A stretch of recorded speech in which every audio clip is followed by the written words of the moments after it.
Hello and welcome to Soulspeak on a cold winter night in Austin, Texas, in late 1884. The city's quiet streets were pierced by a sound no one could ignore: screams coming from a modest home in a residential neighborhood. By sunrise, the calm, everyday life of Austin would be shattered. A young servant woman had been brutally attacked inside the very house where she worked and slept. It would become the first recognized strike in one of the most disturbing and mysterious crime sprees in American history. The case would eventually gain a name that sounded almost unreal, almost too grotesque to be true: the Servant Girl Annihilator. Over the next 12 months, the terror escalated. Women, mostly young, mostly domestic servants, were dragged from their beds in the middle of the night, assaulted with shocking force, and left mutilated in ways the city had never witnessed. Homes that once symbolized safety became hunting grounds. Families nailed their windows shut. Husbands sat awake through the night with weapons in hand, and whispers of a phantom killer spread through Austin like wildfire. No one felt safe, not even in their own home. The most haunting part of this story is not only the brutality, is the mystery. 8 victims, 0 solid clues, no confirmed suspect, and more than 140 years later, the killer's identity remains unknown. Some historians have even suggested a chilling possibility: what if this was America's first serial killer, one who may have existed before the infamous Jack the Ripper? The theory sounds outrageous, until you learn the disturbing similarities in timing, method, and the nature of the crimes. In this episode, we're reopening the case titled Servant Girl Annihilator, 8 victims to 0 clues. Who was this killer? Together, we'll revisit Austin in the 1880s to uncover what happened, how the city responded, how investigators struggled, and why this case continues to puzzle crime experts to this day. You'll hear the timeline of the attacks, the key suspects, the psychological profiles, and the theories, both logical and controversial, that still fuel debate. Stay with us, because the deeper we go, the more you'll realize this wasn't just a series of murders. It was a turning point in American crime history and a mystery that refuses to die. Austin in the 1880s was a city of contrasts. Its role as the capital of Texas had attracted politicians, merchants, and laborers alike, yet the city's prosperity sat alongside entrenched poverty. Reconstruction-era tensions remained vivid, racial hierarchies shaped daily life, and social safety nets were virtually non-existent. Domestic service was one of the few steady sources of income for many young women, work that placed them inside other people's homes and, paradoxically, in close proximity to danger while remaining socially invisible. Domestic servants were not a monolith, but the typical profile mattered for understanding the killer's choices. Many were young, often recent migrants from rural areas, sometimes newly emancipated African Americans or poor white women who had left family farms for steady wages. Their work demanded late hours, physical labor, and frequent overnight stays in employers' houses. In a culture that prized public morality but tolerated private neglect, these women were simultaneously needed and disregarded. Their routines made them predictable targets.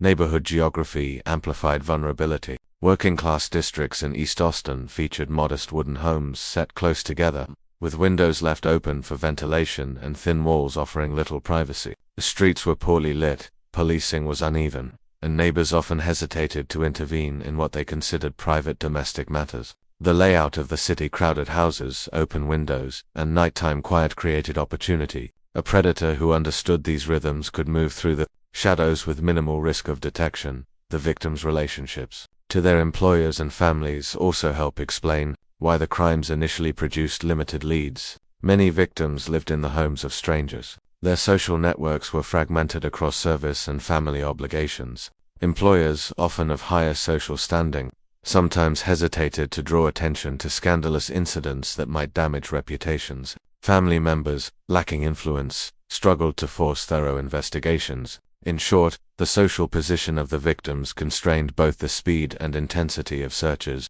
testimony collection, and communal outrage in ways that mattered for the course of the investigation.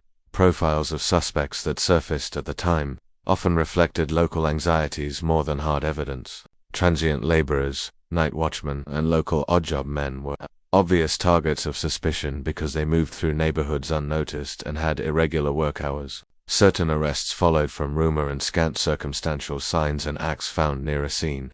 A man with a prior violent record, but none of these leads held up under scrutiny. The police faced a double bind. Pressure to show results pushed them toward quick arrests, While limited forensic tools meant those arrests rarely led to conclusive proof, law enforcement capacity itself must be considered a major character in this story. Policing was small-scale and parochial, precinct-style officers with limited forensics, unreliable record-keeping, and no systematic interagency cooperation. Investigative techniques relied heavily on witness testimony, local informants, and physical observation tools that are vulnerable to bias and rumor. As a result, the investigative narrative became entangled with social prejudices. Suspects were often profiled along class and racial lines, and critical leads could be ignored or misinterpreted. Because of institutional blind spots, community reaction shaped the unfolding drama. Fear produced both cohesion and fracture. Neighborhood watches and informal patrols emerged, but so did suspicion between neighbors and a tendency to scapegoat outsiders. Newspapers amplified anxiety. Sensational reporting stoked panic and spread inconsistent details, which complicated evidence gathering by creating multiple, competing narratives of the same events. In practical terms, this meant that law enforcement was sometimes chasing the story in the press more than the trail on the ground. Finally, consider motive and opportunity together. The repeated targeting of domestic servants suggests a predator who knew where vulnerability lay, someone attuned to household schedules and patterns of occupancy. Whether motivated by sexual violence, rage, or a desire to exercise power, the offender's selection criteria reveal intent and knowledge rather than random cruelty. That insight reframes the crimes. They were not merely opportunistic attacks by strangers passing through. They reveal a pattern anchored in social structure, domestic labor dynamics, and the physical layout of late 19th century Austin. Taken together, these contextual elements, economic stratification, urban geography, the social invisibility of victims, policing limitations, and media dynamics did more than set a scene. They created the conditions that allowed a serial predator to operate and, crucially, to evade capture. Understanding that framework is essential before tracing the timeline of the attacks themselves. In late 1884, Austin's ordinary routines contained small anomalies that, in hindsight, read like a prelude. Neighbors reported doors left unlatched more often than usual, and servants remaining at work later into the evening. Employers noticed missing articles of clothing or tools, explanations offered as simple forgetfulness or theft by chance. None of these incidents alone suggested a serial predator. They were the kind of petty disturbances a growing city accepts. But they changed the texture of domestic life. Household rhythms that once felt mechanically secure became fragile. A window left ajar for warm air became a potential entry point. The predictable presence of a young maid at dawn became a risk when late-night shadows were no longer just the work of the wind. The victims shared overlapping vulnerabilities long before the first fatal attack. Many worked irregular hours, sleeping in rooms with doors ajar, often in rear bedrooms used for servant quarters. Their employers, while sometimes protective, were also reluctant to advertise scandal. Social status and reputation were powerful restraints on public disclosure. Families of the workers, disconnected by distance or poverty, lacked the political or economic clout to force rapid or exhaustive inquiries. These social dynamics created a kind of stealth. Victims occupied known places at known times, but their marginal social visibility made them poor sources of urgent alarm when something went wrong. Locals began to whisper of an intruder only after unusual noises. The creak of a stair, a muffled shout were reported more frequently in quarters that had previously been quiet. That whispering hardened into unease when two brutal incidents on a single night could no longer be explained away as isolated misfortune. By the time the first confirmed assault was publicly recorded, the neighborhood had already experienced a cumulative erosion of trust. In retrospect, the early signs were not random. They were the small openings a predator would later exploit. The first recorded assault that would later be linked to the series occurred on December 30th, 1884. Two women employed in households on the same street were attacked in the early hours. One was savagely bludgeoned, the other sexually assaulted. The weapon described in multiple contemporaneous accounts was a heavy blunt instrument, most commonly referred to as an axe. This instrument, combined with the close-range nature of the attacks and the victim's positioning, typically in bedrooms or sleeping areas, signaled a pattern. Subsequent incidents followed a disturbing signature. The assailant entered late at night, often through unbarred windows or unlatched doors. The attacks were rapid and violent. The offender used overwhelming force to incapacitate victims. In several cases, sexual assault accompanied the homicidal violence. In others, mutilation occurred after death. The brutality was not random savagery but appeared to be part of a modus operandi: swift entry, decisive violent action, and then an immediate departure. This consistency in method is one reason investigators and later criminologists treated the incidents as the work of a single offender rather than a series of coincidental criminals. Discovery of victims often followed a similar pattern: an employer, family member, or neighbor, awakened by odd noises or the absence of the servant at dawn, would enter a bedroom and find the scene. Responses ranged from immediate calls to local constables to hurried, uncoordinated attempts at first aid or containment. Early medical and investigative response was primitive by modern standards. Paramedics did not exist, and forensic knowledge was limited. Yet the physical facts at the scenes were stark and undeniable: broken windows or displaced shutters, bloodstains, evidence of struggle, and sometimes items of clothing or tools left in disarray. One hallmark of these crime scenes was the offender's apparent ability to leave without being pursued. Neighbors often testified later that they heard nothing significant or saw no one fleeing. Streets were dimly lit, and the soundscape of a working city at night, carts, dogs, and distant voices could mask a single person slipping away. In several accounts, the killer seemed to know the town's patterns well enough to anticipate when households would be least likely to notice. That operational knowledge of household schedules, of which windows were typically open, of which servants slept alone, suggested either local familiarity or careful, patient observation. The repeated selection of domestic servants as victims cannot be overstated. These women were frequently asleep in service quarters that were both physically accessible and socially invisible. The choice of victims reflected opportunity, but it also suggested a specific target preference, whether motivated by sexual pathology, a desire to assert power over socially disempowered women, or a more idiosyncratic hatred. The offender's target set reveals a deliberate selection process rather than a purely opportunistic spree. The immediate aftermath of an attack set the investigative arc into motion, and it was here that period limitations became most visible. Within the first 24 hours after a discovery, local constables would interview witnesses, collect rudimentary physical evidence, and search the surrounding area for suspects. But the tools at their disposal were limited: no centralized records, no forensic laboratories capable of analyzing blood beyond basic observation, no fingerprint databases, and no telegraphic coordination across jurisdictions. These practical constraints meant that the initial window for capturing a fleeing offender, often the best chance to make an arrest, was squandered by procedural inadequacy rather than lack of effort. Witness testimony was often contradictory. A neighbor might recall a shadow that could have been the assailant. Another would insist it was only a passerby. Rumors proliferated. Someone saw a drifter. Someone else identified a local laborer with a temper. Such conflicting accounts created noise that investigators struggled to filter. Arrests followed from suspicion and circumstantial evidence: an axe found near a scene, a man with a blemished past, the testimony of a frightened witness. But the evidence rarely held up. The absence of conclusive physical proof made the legal threshold for prolonged detention or indictment difficult to meet. The response of the community and the press further complicated early investigations. Newspapers seized on the sensational details, often embellishing or conflating reports to sell copies. Sensationalism amplified fear, and fear, in turn, pressured authorities to demonstrate quick results. That pressure sometimes produced premature accusations and short-lived detentions that satisfied immediate public demand but did little to advance a methodical inquiry. At times, the police found themselves managing public panic as much as pursuing a perpetrator. Within 48 to 72 hours, patterns were beginning to crystallize.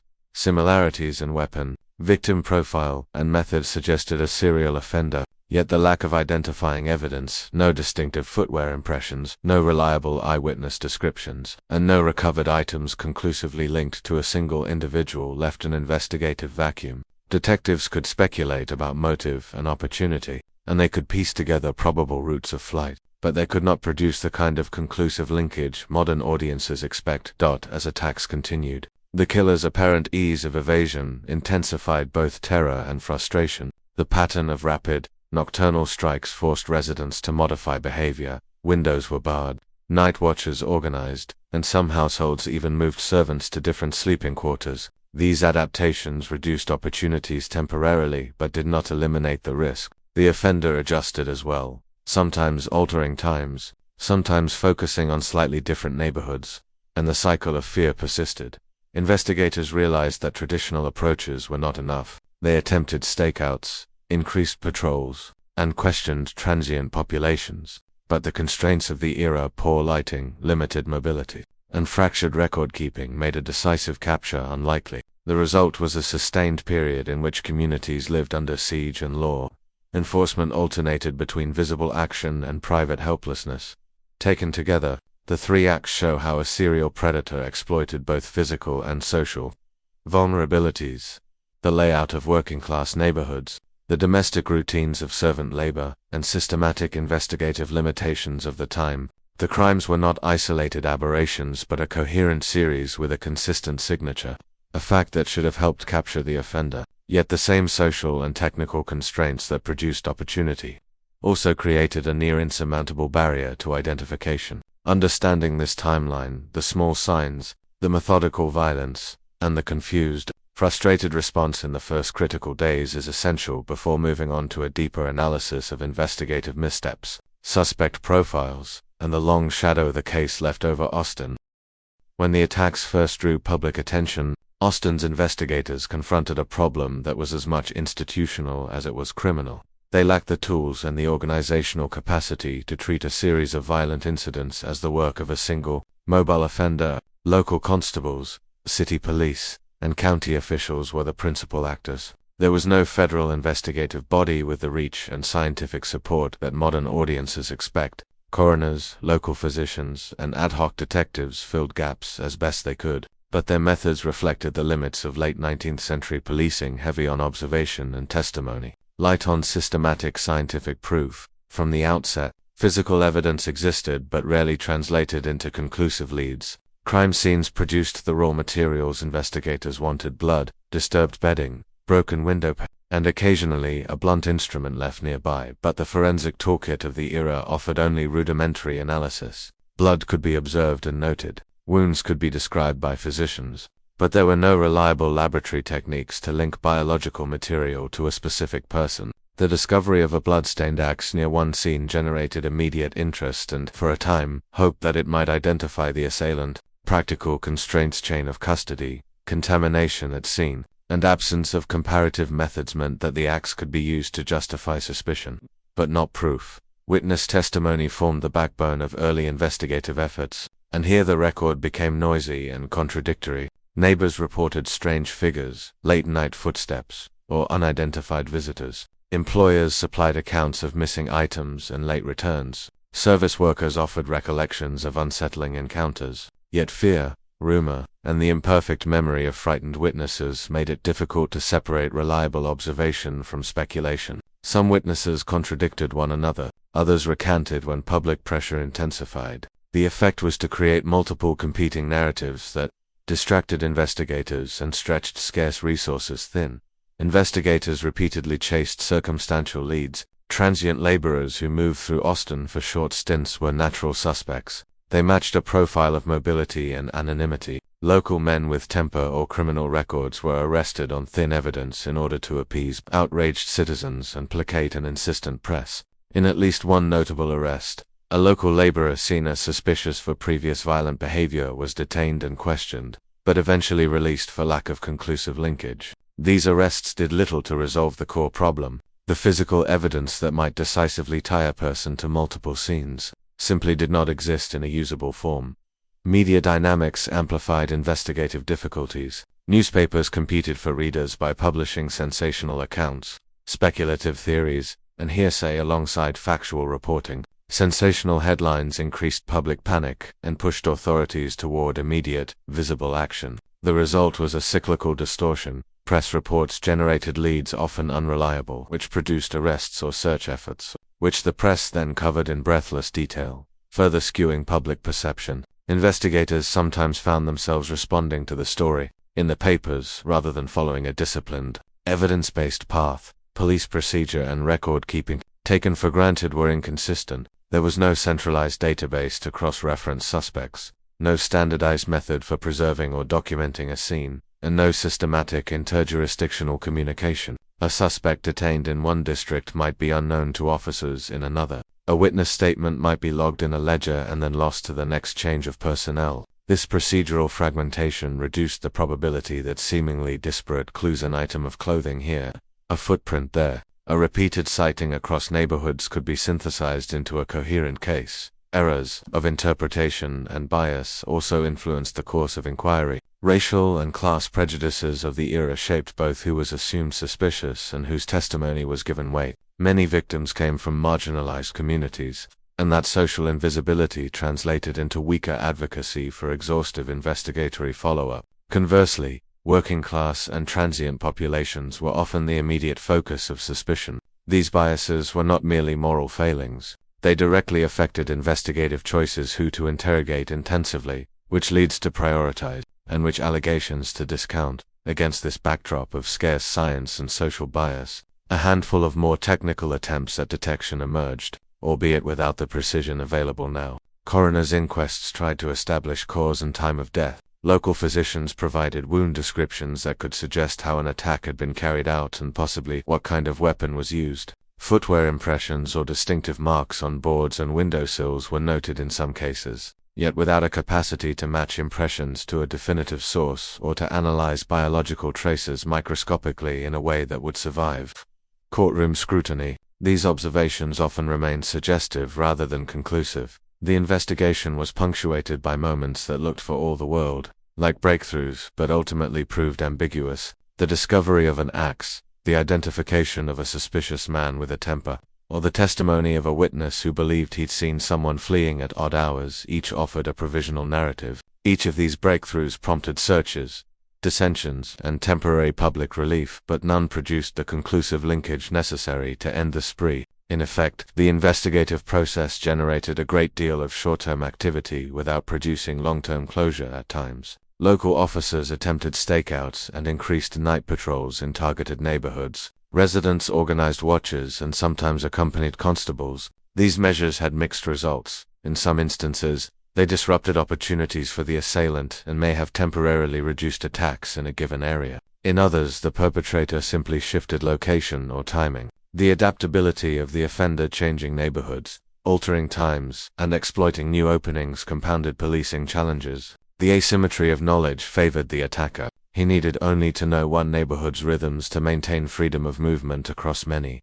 Analysts and historians who later examined the case emphasized how much the investigative shortfalls were structural. Had there been a way to preserve and later analyze biological material, to systematically catalog and compare physical impressions, or to coordinate intelligence across districts, the arc of inquiry could have been different. Instead, opportunities for decisive evidence collection were lost to contamination, poor documentation, or institutional neglect. In a number of scenes, neighbors and well-meaning relatives altered or cleaned areas before official investigators arrived, unknowingly destroying traces that could have been valuable as the investigation progressed without a conclusive arrest.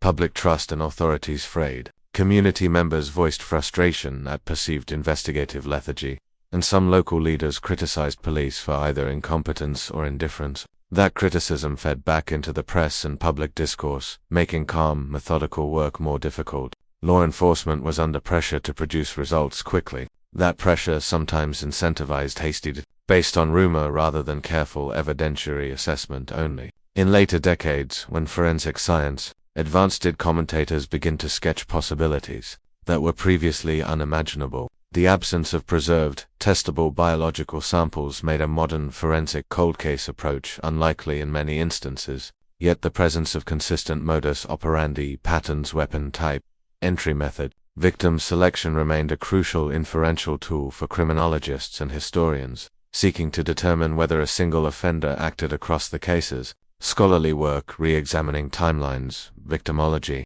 and geographic clustering has produced plausible suspect profiles. But the lack of concrete, testable evidence kept those profiles in the realm of informed hypothesis rather than judicial proof.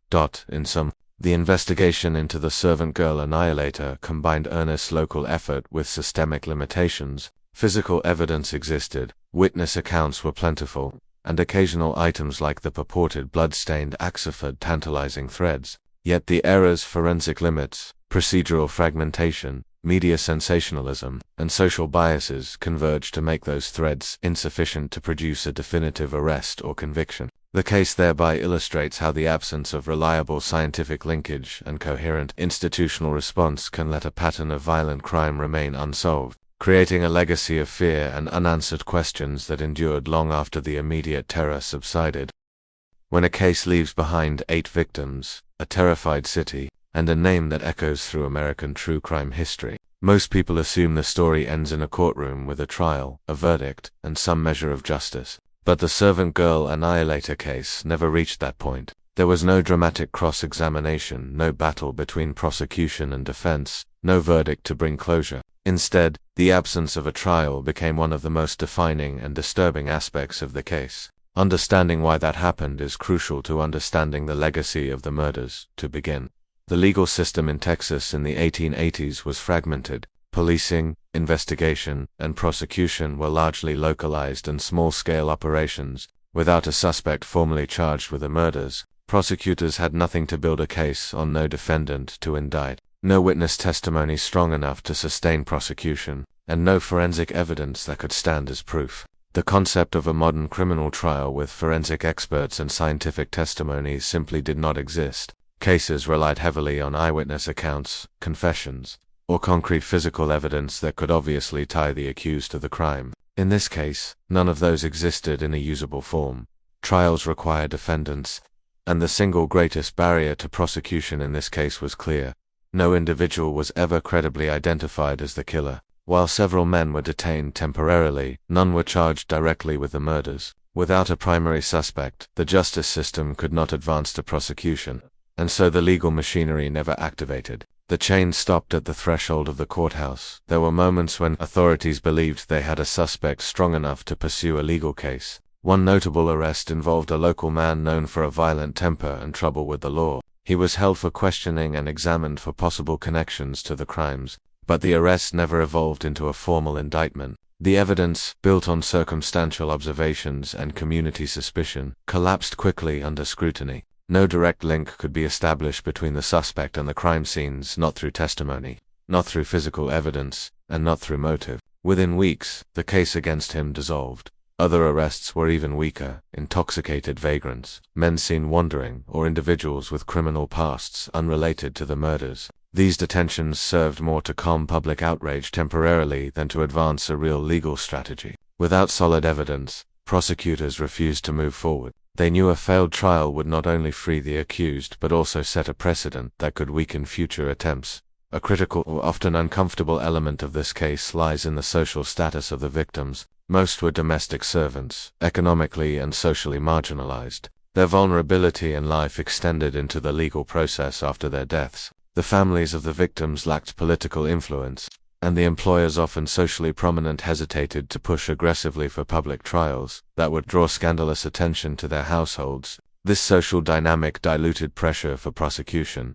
Compounding this was racial bias. Several victims and many individuals questioned during the investigation were African American. In the racially segregated legal system of the time, crimes involving black victims rarely received the same vigorous pursuit as those involving wealthy or socially prominent citizens. The murders horrified the city, but the identities of the victims contributed to slower judicial momentum and hesitancy in escalating the legal fight.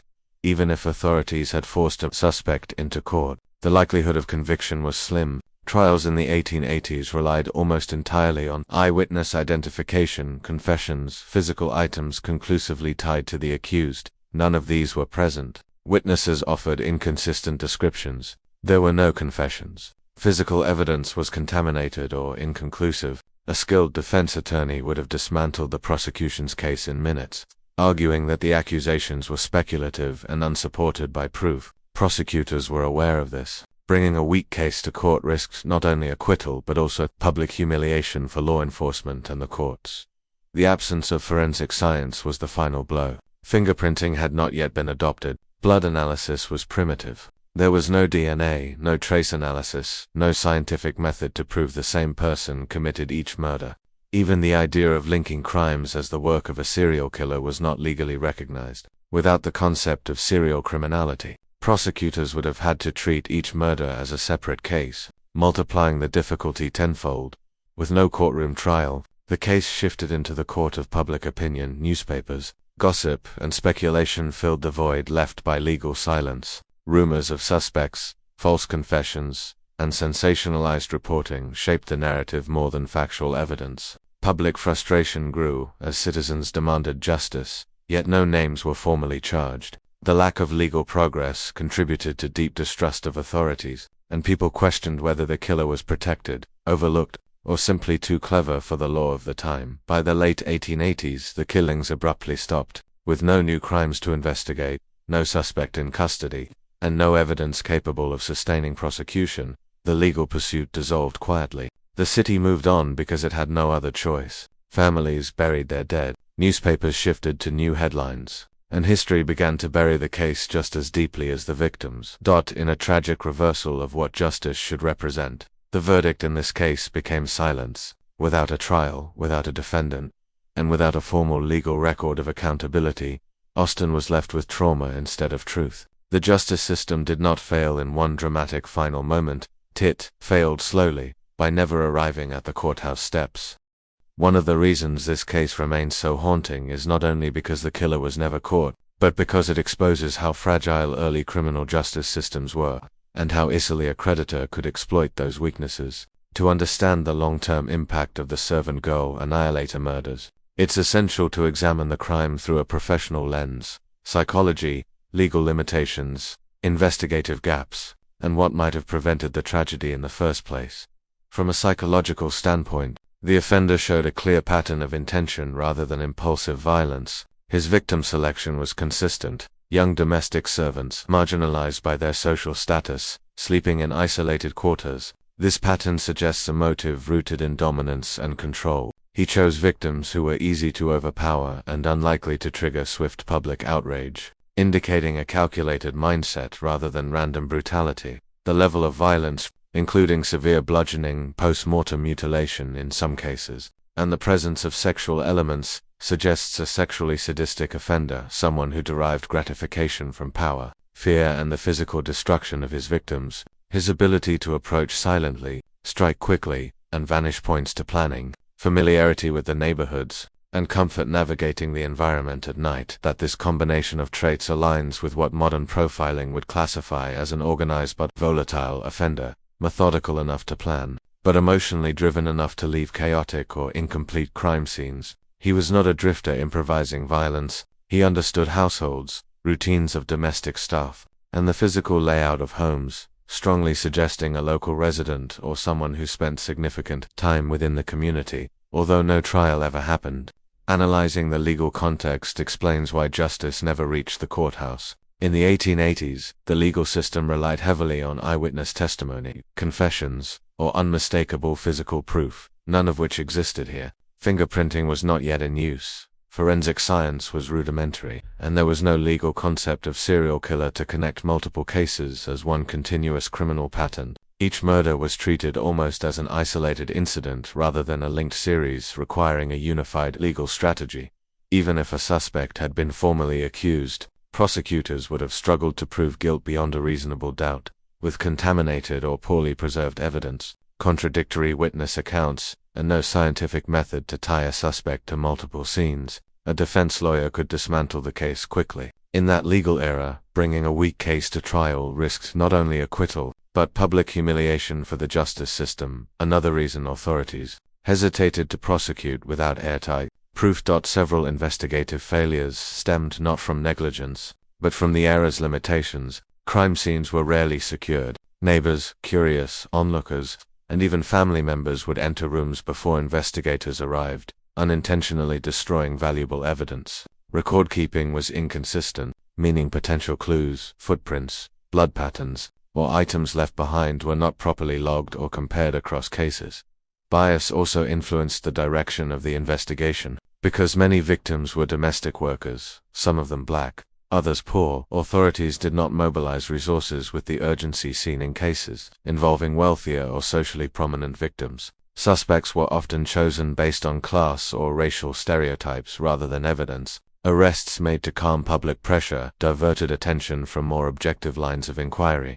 Media sensationalism. added another layer of confusion. Competing newspapers released contradictory details, exaggerated claims, and unverified leads, which polluted the information pool. Instead of assisting investigators, the press often created noise that blurred the facts and misled the public.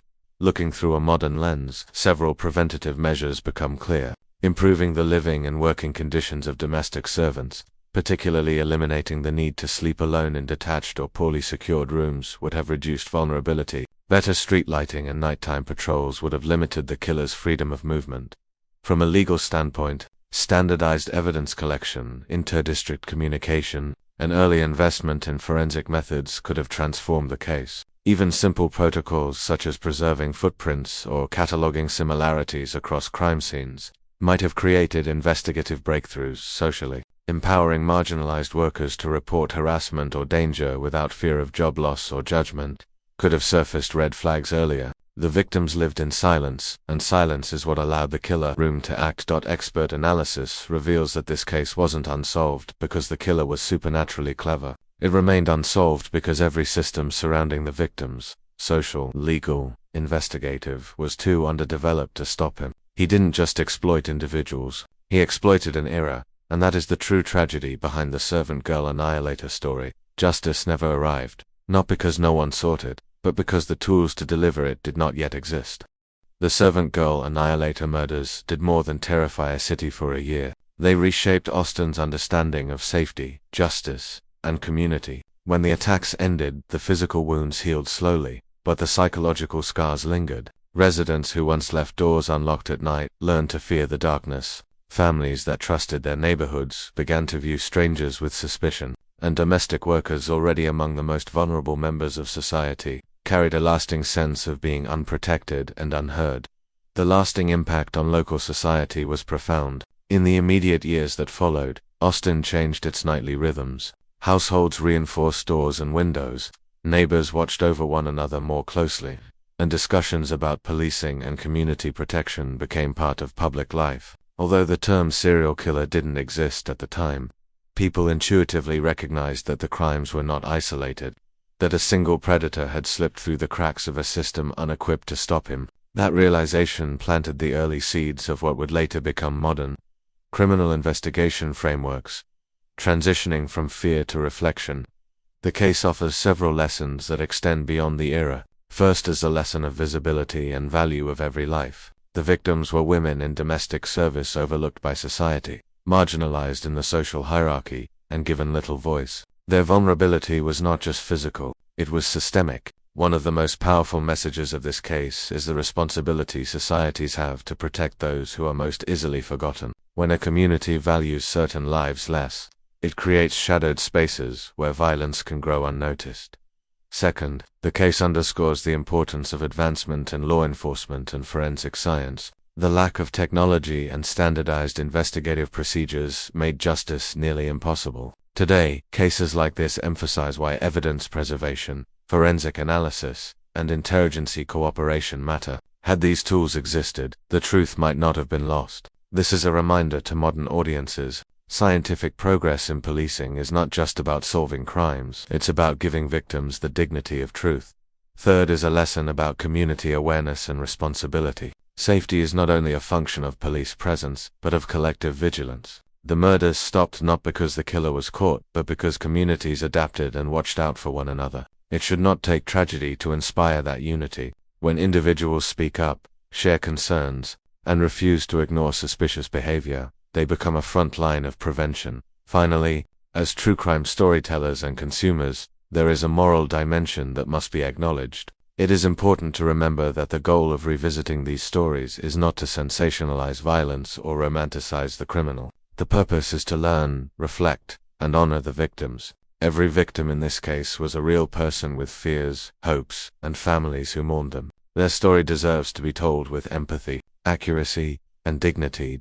As we close this chapter, the true legacy of the Servant Girl and the case is not the identity of the killer, a question that may remain unanswered forever, but the awareness it brings to how societies can fail or protect their most vulnerable. If this story leaves you with one thought, let it be this: justice is not only the capture of a criminal, but the commitment to building a world where fewer crimes like this can happen.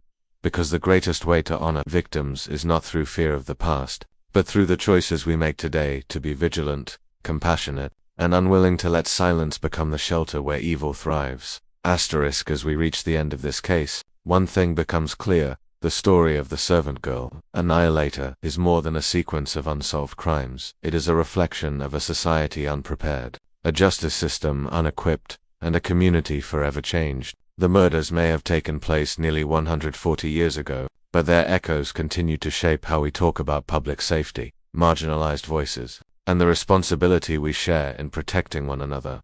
Throughout this episode, we walked through the fear that gripped Austin, the investigation that faltered, and the unanswered questions that still stir debate. But before we close, it's important to take a moment to step back and reflect on why stories like this matter. True crime should not end with shock, it should end with awareness. Because the value of looking into the past is not in the horror itself, but in what we choose to learn from it.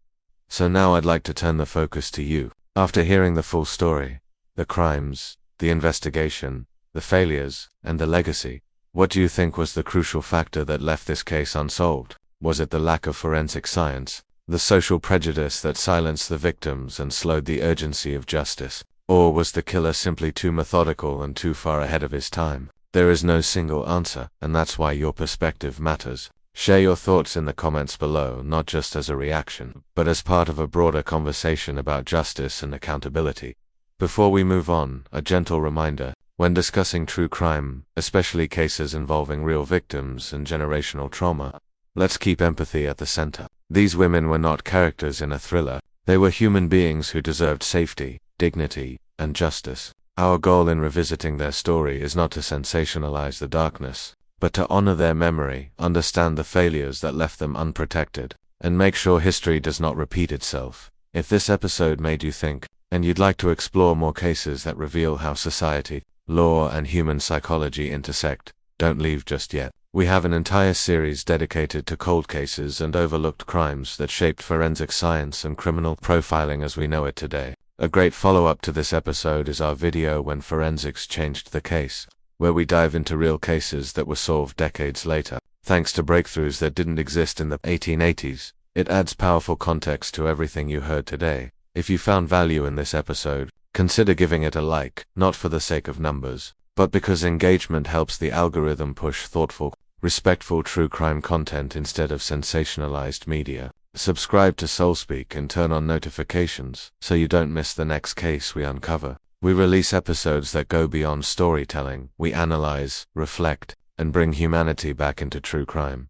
If there's a case you want us to cover, whether it's a cold case, a psychological profile, or a historical mystery, leave your recommendations below. We read every comment, and we often choose future episodes based on your suggestions. Thank you for staying with us through this journey into Austin's dark past. May the stories we tell not only inform, but inspire vigilance, compassion, and a deeper awareness of the world we live in today. Because remembering these victims is not about clinging to fear, it's about choosing to build a society where fewer stories end like theirs. Stay safe, stay aware, and above all, stay kind. This is SoulSpeak, and we'll see you in the next episode.